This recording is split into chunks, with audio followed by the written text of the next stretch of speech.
For years, Tesla has distinguished itself from other car makers by focusing on two initiatives: building sleek electric cars and trying to develop software and technology to create the world's first fully autonomous self-driving cars. In fact, Tesla claims that every new vehicle it builds contains all the hardware to be fully autonomous and should eventually be capable of driving itself through over-the-air software updates. You'll pay a premium for that software. As of August 2020, it costs Tesla owners an additional $8,000 for access to what it calls full self-driving capability. But do all the features of the full self-driving package work as advertised? We're going to break down each one of those features, explain their intended use, and show you how they performed in our tests.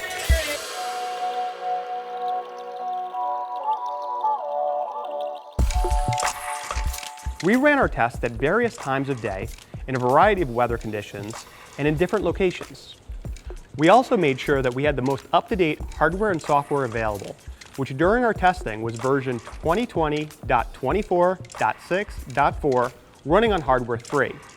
This is important, as Tesla's over-the-air software updates can alter the way these features perform.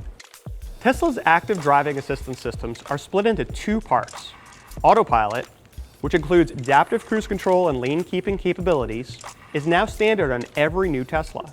We're focusing on the full self-driving suite, which includes Navigate on Autopilot, Auto Lane Change, Auto Park, Summon, Smart Summon, and Traffic Light and Stop Sign Control.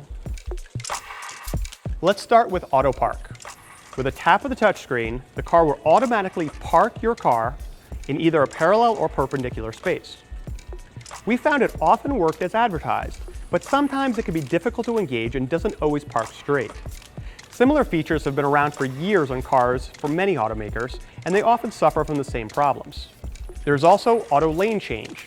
While not unique to Teslas, this feature is straightforward and works as advertised. When Autopilot is activated, the driver engages the turn signal to change lanes. An animation appears on the screen showing where the car will move, and the car performs that maneuver without any further driver input. It will wait if there's a car in the way, but safety is ultimately the driver's responsibility. Next up, Summon. This feature is designed to allow the car to drive a short distance forwards and backwards without a driver behind the wheel. Using the Tesla app on a smartphone, you're able to direct the car slowly forward or backwards into a spot. We found it performed as advertised. You might think it could help in a narrow parking space, but Tesla's owner's manual acknowledges that parking in a narrow space limits the ability of the sensors to accurately detect the locations of obstacles, increasing the risk of damage to the car and/or surrounding objects. Now, those systems have been around for years, and some have improved over time. However, we had some significant concerns with the newer features of the full self-driving package. Let's take a look at Smart Summon. We tried out Smart Summon in a number of scenarios, including the parking lot at Consumer Reports headquarters. Overall, the system proved unreliable. At times, it would take overly complicated routes to reach us. And in other situations, it would get stuck on an incline and deactivate altogether. Even when Smart Summon was able to arrive at the location, it would spend time in the wrong lane, not pause for stop signs, and take wide turns towards parked cars and need to go into reverse to avoid a collision. All of these are situations that could cause confusion to other drivers and be a potential hazard for any pedestrians in the car's path. Tesla states clearly on its website that Smart Summon is only intended for use in private parking lots and driveways. You are still responsible for your car and must monitor it and its surroundings at all times and be within your line of sight because it may not detect all obstacles. We can see benefits of this feature in scenarios Tesla uses as examples, such as coming to pick you up in your groceries in a rainy parking lot. But the system is clearly not there yet.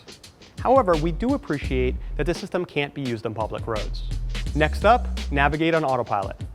This feature uses the Autopilot system, but adds the ability for a Tesla on the highway to take on and off ramps, take exits, and make lane changes without driver input. Here's video of what we experienced on the road. While the system did perform as advertised occasionally, it was far from consistent. In this case, the system completely ignores the exit it intended to take. And notice, not only is our tester now off his or her route, but is now stuck in a carpool lane. We also found the system would leave us driving in the passing lanes for long periods of time, when it would be best for a car in the scenario to be cruising in the right lane. And in this example, the system suddenly disengages, causing confusion for our driver in a heavily trafficked area, and with an on-ramp quickly approaching. This is a situation where the driver needs to be focused on the environment around them and not distracted with a system issue.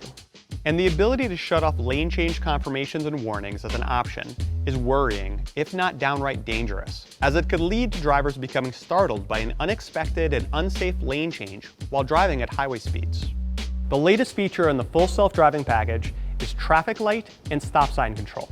Tesla says this system will identify traffic lights and stop signs and bring your car to a stop as you approach. If an intersection is clear, the driver can tap the accelerator or pull the stalk and keep going. Take a look at how it performed. In this example, the car didn't recognize a stop sign at all, forcing our tester to hit the brakes to avoid driving right into the intersection and through the stop. The system had issues navigating a roundabout, stopping at each exit in the junction. It would slam on the brakes when approaching a yield sign. And by design, this feature will stop you at any green light where you don't have a lead vehicle in front of you. And unless you are following another car or override the system, it will come to a complete stop at green lights. In fact, we think in its current iteration, the system could actually create more distraction and confusion for the driver. Tesla does label the Navigate on Autopilot and traffic light and stop sign control features as beta. While you do have to opt in to use these features, our testing demonstrated a number of problems with using them in everyday driving. Tesla says these systems will improve over time, but it's unclear whether or not they're worth the hefty $8,000 price tag at this point. Despite the name, the full self-driving suite of features doesn't make the car self-driving at this point and doesn't provide much real benefit for customers. Tesla collects data from those who buy it to help improve the system. But using developing technology like this on the road does not come without risk for you and other drivers. We reached out to Tesla for comment regarding these issues, but did not receive a reply. We'll continue to evaluate these and other active driving assistance systems as they become available. For more on advanced safety systems, check out consumerreports.org.